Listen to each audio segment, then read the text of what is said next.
we are going to go right to our caller, our guest. The opportunity to have folks with us this morning has been great on this King holiday, and we're fortunate to have one of our national leaders, Benjamin Todd Jealous, from the Sierra Club and many other great stops along this great career. Good morning, Ben, and welcome to Choose Views. Good morning. Good morning. It's good to be with you. Glad to be with you as well. I know you've got a busy morning, and I know that you're going to be giving the keynote speech for the MLK breakfast this morning here in Chicago. Are you ready? Are you prepared? Yeah, no, absolutely. Absolutely. I started, working with Reverend Jackson when I was 14 years old. I'm now 52, so I've had a long time to prepare for this. Good. Well, yeah, you've had a long time, and you've had a great career of preparing and providing folks with information like this. I was so pleased that we got to meet during the DNC and to do an interview with you then. And a lot of folks don't know, so much about your background as much as I do, having served as president and chief executive officer of the NAACP. From 2008 to 2013, and you were one of the folks that helped in the early Obama years to make a way and provide access to what he was able to do and his capabilities as a national leader. And you were one of were you the youngest ever national leader of the NAACP? Is that correct?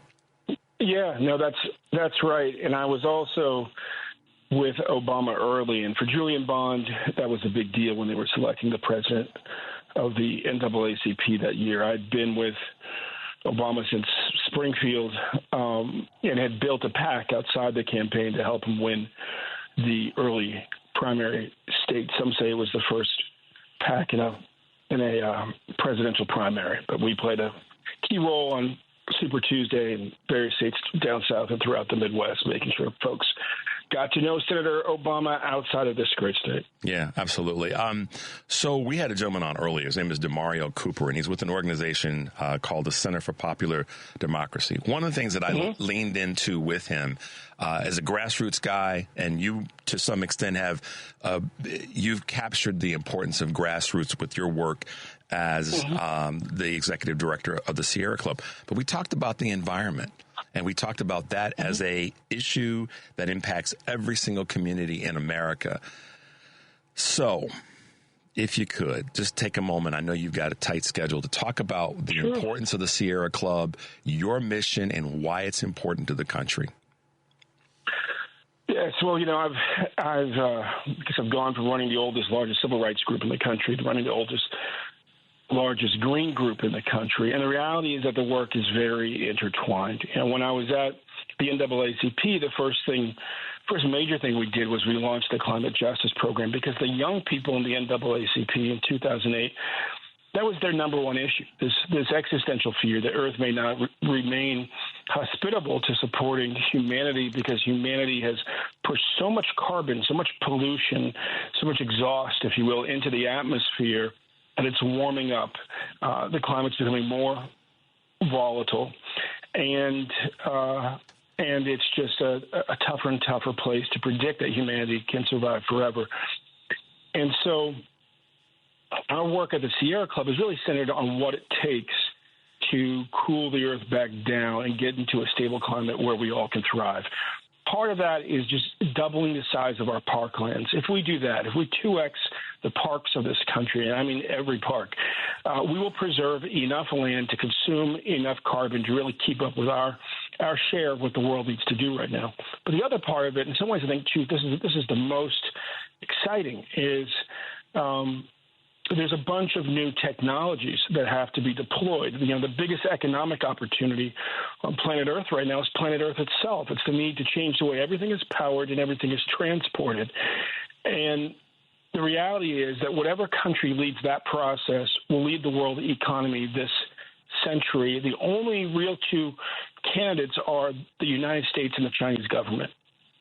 And the reality is that we need those jobs here. And as you cross this country, one of the things that excites me the most is that for the first time in my adult lifetime, I turned 21 the same year that NAFTA went into effect. And since NAFTA went into effect in 1994, we've shut down 65,000 factories in the United States. It's enough for every town, every city, and then some in this country. 65,000 factories shut down. And so right now we're doing something I've never seen done before, which is our country is opening huge new factories to pursue huge new opportunities. If you go to, throughout the Rust Belt, we're seeing EVs roll off of unionized production lines. States across the country, we're seeing chip manufacturing being onshored. I just got back from Syracuse, where they're making way for a chip factory that will employ 5,000 workers on the factory floor day one and eventually rise to about 10,000. And that you can quadruple that number for the impact in the local economy. And I was even down in Dalton, Georgia, and that's the home of Marjorie Taylor Greene, perhaps the most divisive character in the U.S. Congress. This is a place that had the highest unemployment during COVID, 47%, and it has typically had one industry, and that is carpet manufacturing. It's a pretty rough industry to work in. And now they have two in Dalton. The other is will soon be the largest solar panel production facility in the Western Hemisphere. And the interesting thing you see when you're on these factory floors, not surprising, is that despite divisions of race or politics, et cetera, everybody gets along well because everybody's boat is rising. And fundamentally, that's what we need to be focused on is you cannot explain the divisiveness in American politics right now without acknowledging that we've shut down 65,000 factories any more than you can explain Brexit in England without acknowledging that they had just deindustrialized the country. And so if we want to really heal this country and extend the work of Reverend Jackson and revive the work of Dr. King, we've got to get America back to work, and that means that we must lead this green economy for the world. Green economy is interesting. Couple different sides. Not couple different sides. There's a side that says that climate change is kabuki conversation and that we don't have things that are going to accelerate the fires or landfall like we did in the Southeast, and then the fires, of course, in Southern California. And there are people that are denying that and then blaming it on something else, and I'll leave something else open. But the other side, as we wrap up, Ben, is that a lot of people, and this is why I can't wait to have more time to have a conversation with you about this, and maybe we'll do a pre-record for an hour and we can just, do our thing. But I think what a lot of people want to really hear from someone like you is this. Ben, what can I, little Johnny, little Jane, in my little community or my big community, what can I do on a day-to-day basis? Ben, give me some tools so I can be part of this and not feel like that's for somebody else to do. You know what I mean? Yeah. Look, I'll give you a few things. One, with young people, you can get them looking seriously at the trades. We have a shortage of plumbers. We have a shortage of electricians. We have a shortage of welders, and those are all big jobs that AI won't replace, that pay real money, and we need them in order to revive manufacturing in the U.S. and produce the products for this green economy. That's one. Two, you can just replace something in your own life, and there are plenty of tax credits still available because for consumers because of the Inflation Reduction Act. You can go to SierraClub.org. You can go to Rewiring America. I think it's .com. Either one of them will tell you how to get those, make use of that. But if you just simply replace your gas leaf blower with an electric leaf blower, you'll be doing something for the environment. And then the last thing I would say is you can really push your city to do the same. The IRA has money, for example, for converting school buses from diesel or gas to electric. And those buses are made here. It puts people back to work. But the other reality is that in addition to keeping carbon from going into the atmosphere, it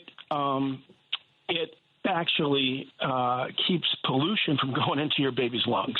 And this year, Sierra Club, we will celebrate, along with Bloomberg Philanthropies that's funded much of our work, we will celebrate 1 million asthma attacks prevented, 100,000 heart attacks prevented, 70,000 unnecessary deaths prevented because we got America to shut down 389 coal-fired power plants. And that's the last thing and the most important thing is that whether it's Rainbow Push, whether it's the NAACP, whether it's the Sierra Club, please belong to something because, that debate is not really a debate, no more than there was ever a debate over cigarettes being harmful.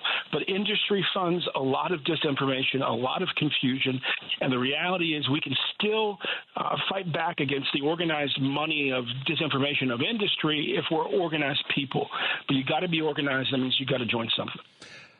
I'm going to leave it there because that's the best message that people could have heard today on this day is to be a part of something. Don't operate in your silo. Get involved, lean in, and take it from Ben. If you lean in, things get done. Ben Jealous, thanks for being with us. Have a great speech this morning. Stay as warm as you can because it's cold in Chicago today. Thanks for being with us, Ben. Amen. All right, man. All right, be safe. thank you. Be well. Bye now. All right. Bye now.